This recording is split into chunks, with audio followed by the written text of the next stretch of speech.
हल हो गया। पहले मुलाकात तो ये मसला भी हल नहीं होता, और बिल्कुल फिल्म वाला सीन होता है जिस तरह एंड पे आके हीरो कहता है ठहरे ठहरे जाय साहब कत्ल मैंने किया। आज उनका लास्ट डेज था, जो अपॉइंटमेंट थी 25, आज ही सारा कुछ हो गया। तो ये मीटिंग पहले भी हो सकती थी। तो इससे ये एक तासर ये लिया जा सकता है, जो मैं समझता हूँ कि ये इस तरह की इश्यूज़, इसको कहते हैं एजेंडा सेटिंग। आप इस तरह की चीज़ें ले आते हैं सोसाइटी में कि बस आप ये दानिशवरी करें कि नोटिफिकेशन आएगा कि नहीं आएगा, आएगा नहीं आएगा, आएगा नहीं आएगा, नहीं आएगा।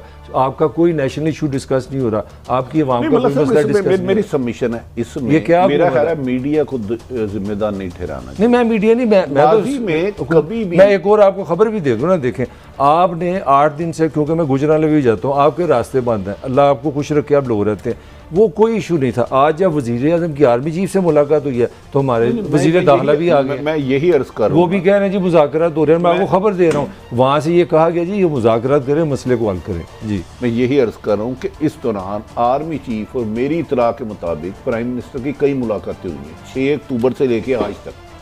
तो फिर ये इतलात आ रही थी कि ये जुमे रात को जो गुजर गई है सऊदी अरब के जाने से पहले साइन करेंगे, फिर इन्होंने कहा जी जुमे को साइन करेंगे। फिर अब जब हुआ है, इतला ये थी कि 25-26 तक इस पे आर्डर जो ISPR का इम्प्लीमेंट कराया जाएगा। अब फिर एक मेरे ख्याल में इसमें एक एडिशन हुआ है, 20 नवंबर तक की डेट डाली गई है। इसमें की स्ट्रेटेजी क्या है, मुल्की हालात है या गैर मुल्की, ये यकीनन 19 को जाएंगे। ये भट्टी साहब का बड़ा वैलिड क्वेश्चन सब है, बेहतर जानते हैं, लेकिन मुलाकातें इस दरमियान काफी हुई हैं। मैं आपको यकीन से कहता हूँ, लोग भी बड़े बीच में आए हैं। भट्टी साहब, जो मेरा क्वेश्चन है कि अगर इस मुल्क में धरना है तो वज़ीर आज़म और आर्मी चीफ की मुलाकात होगी तो उसका मसला निकलेगा। इस मुल्क में जो भी चीज़ है, नोटिफिकेशन नहीं है, वज़ीर आज़म और आर्मी चीफ की मुलाकात होगी तो मसला हल होगा। तो ये फिर मुझे ये गवर्नेंस क्या है, ये क्या मसला है? जब आपका प्राइम मिनिस्टर टेलीफोन पे सड़कों की शिकायतें सुने, सड़क वो बनेगी जिसमें ये पर्चा दर्ज नहीं हो रहा, जिसका काम है उसी को करना चाहिए, चाहे वो कोई भी वज़ीर आज़म हो। मुझे ये हुआ है कि मैंने इस अदारे को बहुत कवर कर रहा हूँ, कभी ये बात इस तरह ज़ेरे बहस हमें करने की ज़रूरत ही नहीं हुई। इतनी एक छोटी सी खबर आती थी हज़ात अदारे के अहम अफसरान तब्दील, लेकिन ऐसा लग रहा है कि इसको इशू बनवाया गया है। आप थोड़ी सी आपकी मैं ज़रा वापस लेके जाना चाह रहा हूँ ये धरने की तरफ, ये TLP के बारे में उनकी लेटेस्ट में आपसे पहले शेयर करता हूँ। इस वक्त वज़ीर अपना मुरीद के में बैठे हैं और रात 8 बजे का टाइम है। जो कल भी हमने बात की थी कि देखिए हुकूमतें सेकुलर हों, जब आप बार बार कहते हैं ये रास्ते मदीना तो फिर आपको वादे का पासदारी करनी चाहिए। आपने उनसे वादे कुछ किए हैं और उसमें आज वज़ीर दाखिला साहब फरमा रहे हैं कि जी मसला तो सिर्फ एक सफ़ीर का है, बाकी तो हल हो गया। कल जो उनसे वादे किए वो सुनने क्या थे कि अपना साद रिजवी साहब वापस आ जाएंगे, आपके जितने मुकदमात हैं वो ख़त्म हो जाएंगे, जो बंदे गिरफ्तार हैं वो बाहर आ जाएंगे और हम असम्बली में जा रहे हैं ये सफ़ीर के लिए।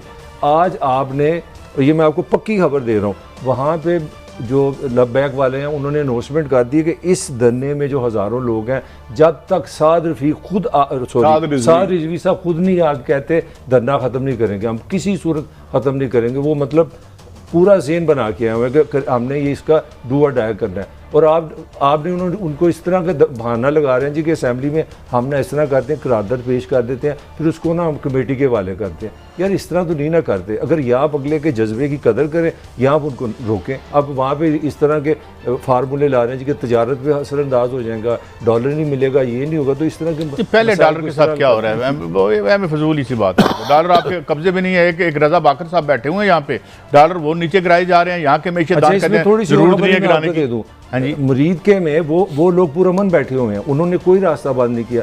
ये हुकूमत ने कंटेनर लगा के बंद किया हुआ है, ये मैं आपको खबर दे रहा हूँ। और ये तासर इस तरह ये दे रहे हैं कि रास्ता उन्होंने बंद किया हुआ। नहीं मलक साहब, एक तो हुकूमत ने काजी साहब 3 दफ़ा उनसे वादे किए, तीनों दफ़ा वादे खिलाफी की। जेल में आप वो वादे ना करें जो पूरे नहीं कर सकते। मैं आपको गारंटी दे रहा हूँ, झूठ बोल रहे हैं ये। साद रिजवी को कहीं और ले जाया गया, कमिटमेंट ये हुई कि साद रिजवी समेत तमाम कारकुनों रहनुमाओं को रिहा किया जाएगा, 4 शेड्यूल से निकाला जाएगा। और इसी पे ये था कि फ्रांस के सफ़ीर के उन्होंने कहा था जी हमने करारदाद असम्बली में भेज दिया, लेकिन इन्होंने सारी वायलेशन की। लेकिन मैं बताऊं, पंजाब हुकूमत की नाअहली और नालायकी की वजह से आज लाहौर से इन्होंने पुलिस मूव की है।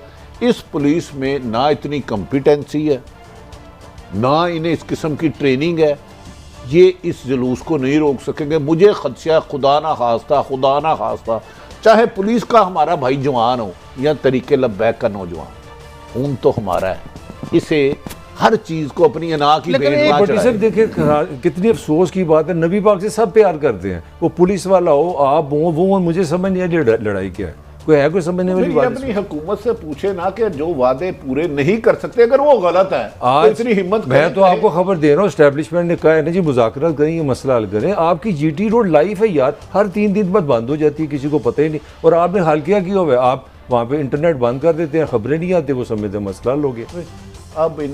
अब कादी साहब, मेरा ख्याल है इस इशू को टैकल किया जा सकता था बड़ा एमिकेबली। मेरी भी इनडायरेक्ट साद रिजवी और उनके मजलिस शूरा के 3-4 लोगों से हुए हैं। उनकी इतनी तवील फरिश्त है कि यहाँ हमें चीट किया गया। यार हाक में वक़्त देखें, ये मदीने की रियासत कहते हैं, फरमान है कि मोमिन की निशानी है जो वादा करता है पूरा करता है, जब बोलता है सच बोलता है और उसको इमानत दो, उसमें ख़यानत नहीं करते। इन्हें की रियासत आप नबी पाक मोहम्मद सल्लल्लाहु अलैहि वसल्लम के पाँव की खाक भी नहीं है, लेकिन हमने उनकी रियासत लानी है तो कम से कम जिन चीज़ों से उन्होंने रोका है वो तो गलत काम ना हाँ, करें। और मेरे ख्याल में टीएलपी की जो लीडरशिप है उसको भी एतमाद में लें, उनको मेन स्ट्रीम में ले आए भाई, अगर उनकी सपोर्ट नहीं कई समय उनको भी मुतालबा करें टीएलपी के लोगों से, खुदारा क्योंकि किसी इस चीज को issue पे पत्थर तो- ना मारे, तोड़ फोड़ ना करें, हाँ। ये आपका मुल्क है। ये इस तरह से अब वो बाहर बैठ के आग लगाते हैं और हम उसका विक्टिम बन जाते हैं। एक तो हमारा दिल दुखता है, हमारी बरगज़ीदा तरीन हस्तियों पर इस तरह की बात होती है, और दूसरा फिर हम भी खून हो जाते हैं। तो ये क्या कहानी है भारत? ये मेरा ख्याल है मलकपुर वैस साहब अल्लाह जन्नत नसीब करे जो फौत हुए हैं, अगर इसमें पीपल्स पार्टी नजर आएगी तो मुझे कहिएगा। नहीं और नहीं, PTI मैंने की कागज बस- शेयर भट्टी किया साहब, है। अगर मेरे जो ममरेज़ खान साहब हैं इसके स्टील मिल के जो इंडिपेंडेंट स्टेक होल्डर्स हैं, और मेरे साथ शो पे भी आए, तो मेरे ख्याल में दाऊद रज़ाक साहब के स्टील में भी स्टेक्स रहे हैं, और मतलब है जो टैरिफ के ऊपर नीचे किया गया है, जिस चीज़ की कीमत, अच्छा शुगर को देख लें, जरदारी साहब, शहबाज शरीफ साहब, जहांगीर तरीन साहब, कल निकाल के लिस्ट ले आएंगे, हम बताएंगे कि पॉलिटिकल जितने लोग हैं उनके किस किस सेगमेंट में और सेक्टर में उनकी इन्वेस्टमेंट है, तो सारे तो महंगाई के बेनिफिशियरी हैं, चाहे हुकूमत में बैठे हों चाहे हुकूमत के बाहर बैठे हों। ये आपका मतलब है अनदेखे कार्टल्स हुकूमतें बनवाते हैं और फिर उन्हें अपने सर प्रेशर जी, में रखते फिर हैं। वो 10-15 करोड़ रुपया एक बंदे को कैसे मिलेगा एक इलेक्शन लड़ने के लिए? कहां से लाएंगे भाई? It is an investment, it's a business preposition. ये वो दौर है कि शेख रशीद जो है वो जो बाबा शेख रशीद थे, जो साइकिल पे मैंने जिन्होंने कहा और जमानते शायद मौजूदा नहीं देखिए उन्होंने जमानतें जब्त कराई लोगों की साइकिल पे कैंपेन साइकिल पे, और मिराज खालिद पीएम, और वो फैसलाबाद के हमारे कौन से दोस्त थे? वो बड़ी मशहूर काजी भट्टी साहब, वो वजीर आजम, उन्होंने वो शूज पॉलिश करा रहे हैं अपने वारी के बाद खड़े हैं। और यार भट्टी साहब, और फजल हुसैन राई लीडर थे। फजल हुसैन राई चाय का खोखा था उनका। तो काजी साहब फैसलाबाद में हनीफ राम में बलालगंज से गाड़ी का सामान लेते थे, देखे वो अवामी लीडर थे, ये गुमनामी लीडर है, ये बेनामी अकाउंटों के लीडर हैं। बेनामी अकाउंट के लीडर है, लीडर नहीं है ये, हीटर है जो अवाम को इतना जला देते हैं कि अवाम में सख्त नहीं रहती। मैं ये कह रहा हूं कि आज क्यों ये, जब डॉक्टर इशफाक हसन खान साहब जैसे लोग, डॉक्टर इकरामुल हक जैसे लोग, डॉक्टर साहब ने मुझे एक आर्टिकल भेजा जिसमें यह था कि कोई ज़रूरत नहीं थी डॉलर गिराने की। यार मैं तो बहुत ही वाजबी सा नीम खानदा किस्म का आदमी हूं। उन्होंने कहा है कि जो आपकी ग्रोथ कोरोना जाने के बाद हुई है 3.94% के करीब, आपको जरूरत नहीं थी डॉलर गिराने की। हाँ वो सॉरी, डॉक्टर कराम साहब ने मुझे भेजा वो बात फिर काट रहा हूँ काजी साहब, अपोलोजाइज फॉर दैट। आज ताजरों का एक धरना हो रहा है फैजाबाद में, वो भी